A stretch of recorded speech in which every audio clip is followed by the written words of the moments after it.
সৰু ভিডিও এটা বনাই দেখাইছো বাৰু এতিয়া মই আপোনালোকক এটা বস্তু শিকাম এইটোৰ নাম হ'ল সফলতাৰ যন্ত্ৰ বা তাবিজ বহুত মানুহে বহুত কিবা কিবি কৰে কিন্তু জীৱনত সফলতা নাপায় কিছুমানে পঢ়া শুনা কৰিছে তাতো সফলতা নাপায় কিছুমানে ব্যৱসায় কৰিছে তাতো সফলতা নাপায় কিছুমানে ৰাজনীতি কৰিছে তাতো সফল নহয় গতিকে তেনেকুৱা দুখ খণ্ডন কৰিবলৈ ইয়াতে মই আপোনালোকক এটা সফলতাৰ যন্ত্ৰ বা তাবিজ সফলতাৰ যন্ত্ৰ বা তাবিজ কেনেকৈ বনায় সেইটো অলপ থুলমূলকৈ আপোনালোকক মই শিকাব বা বুজাবলৈ বিচাৰিছোঁ প্ৰথমে আপোনালোকে এটা হেৰি কৰিব ভোজপত্ৰ ল'ব ভোজপত্ৰ লৈ আপোনালোকে এনেদৰে আঁচ টানিব এটা মই এতিয়া এটা লাইন টানিলোঁ তাৰপিছত আৰু আন এটা লাইন টানিলোঁ ইয়াতে এটা দুটা লাইন হ'ল তাৰপিছত আৰু এটা লাইন টানিলোঁ আৰু এটা লাইন টানিলোঁ ইয়াতে দুটা লাইন হ'ল 1 2 মুঠতে 4টা মান আপোনালোকে টানিব লাগিব ইয়াতে টানিলোঁ আৰু এটা 4টা টানিলোঁ আৰু এটা হ'ল ইফালে হ'ল আৰু এটা টানিলোঁ এনেদৰে আপোনালোকে গুৰু কি কয় এইটো আপোনালোকে এটা ভোজপত্ৰত এনেকৈ আপোনালোকে টানি ল'ব টানি লোৱাৰ পিছত আঁচ টানি ল'ব টানি লোৱাৰ পিছত ইয়াৰ পৰা আপোনালোকে চিধাকৈ এটা লাইন টানি দিব এনেদৰে টানি দিব আকৌ এইফালে আৰু এটা এনেদৰে দিব আৰু এনেদৰে এটা দিব আৰু এনেদৰে এটা দিব তিনিটা হ'ল মুঠতে 4 ঘৰ হ'ব লাগে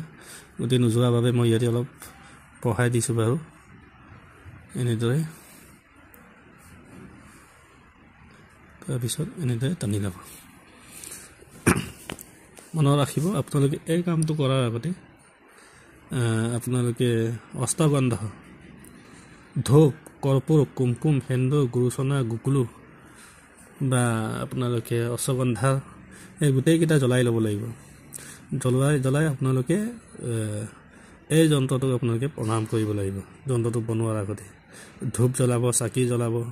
অষ্টগন্ধ আপোনালোকে জ্বলাব ধূপ কৰ্পূৰ কুমকুম সেন্দুৰ গুৰুচনা গুকুলো চব মিহলাই তাৰপিছত এটা ভোজপত্ৰত আপোনালোকে ৰক্তচন্দন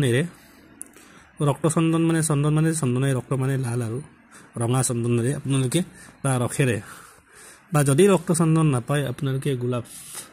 ৰঙা গোলাপ ফুল ল'ব তাৰ বাহিৰে আপোনালোকে গোলাপ ফুলৰ ৰসেৰে লিখিব পাৰে নতুবা গোলাপ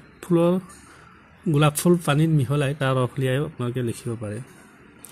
তাৰপিছত আপোনালোকে সংখ্যাবোৰ লিখি ল'ব প্ৰত্যেকটো সংখ্যাই একোটা দেৱতাক বা দেৱীক প্ৰতিনিধিত্ব কৰে গতিকে আপোনালোকে ইয়াতে লিখিব সংখ্যাটো আপোনালোকে হিন্দী অসমীয়া ইংৰাজী যিকোনো আপোনালোকে লিখিব পাৰে মই কিন্তু ইয়াতে ইংৰাজীতে লিখিছোঁ যেনিবা ইয়াতে আপোনালোকে হাল লিখিব গোটেইকেইটা সংখ্যাৰ কোনটো সংখ্যাই কোন ভগৱানক প্ৰতিনিধিত্ব কৰে সেইটো মই এতিয়া আপোনালোকক নকওঁ পিছে পৰে কেতিয়াবা সুবিধা হ'লে ক'ম তথাপি মই ইয়াতে লিখি দিছোঁ 7 লিখিলোঁ 55 লিখিলোঁ তাৰপিছত 1 লিখিলোঁ তাৰপিছত 51 তাৰপিছত ইয়াত তলত লিখিব 8 তাৰপিছত লিখিব 4 তাৰপিছত লিখিব 81 তাৰপিছত লিখিব 57 আৰু ওপৰতো 51 হয় তলতো 57 তাৰপিছত আপোনালোকে লিখিব ইয়াতে 86 78 তাৰপিছত 2 তাৰপিছত 1 তাৰপিছত একেবাৰে তলত লিখিব 5 9 23 আৰু 75 তাৰ এনেদৰে আপোনালোকে লিখি ল'ব ইয়াতে মনত ৰাখিব ইয়াৰে প্ৰত্যেক সংখ্যাই একোটা নিৰ্দিষ্ট দেৱ বা দেৱীক প্ৰতিনিধিত্ব কৰে গতিকে মই ইয়াত যেনেকৈ লিখিছোঁ ঠিক তেনেদৰে আপোনালোকে লিখিব লাগিব ইয়াৰ কোনো হেৰফেৰ হ'ব নোৱাৰিব আৰু এনেদৰে লিখি শেষ হোৱাৰ পিছত আপোনালোকে অষ্টগন্ধ অৰ্থাৎ ধূপ কৰ্পূৰ কুমকুম সেন্দুৰ গুৰুচনা গুকুলো সেইবোৰ জ্বলাই আপোনালোকে যন্ত্ৰটো প্ৰাৰ্থনা কৰিব যে সেই যন্ত্ৰ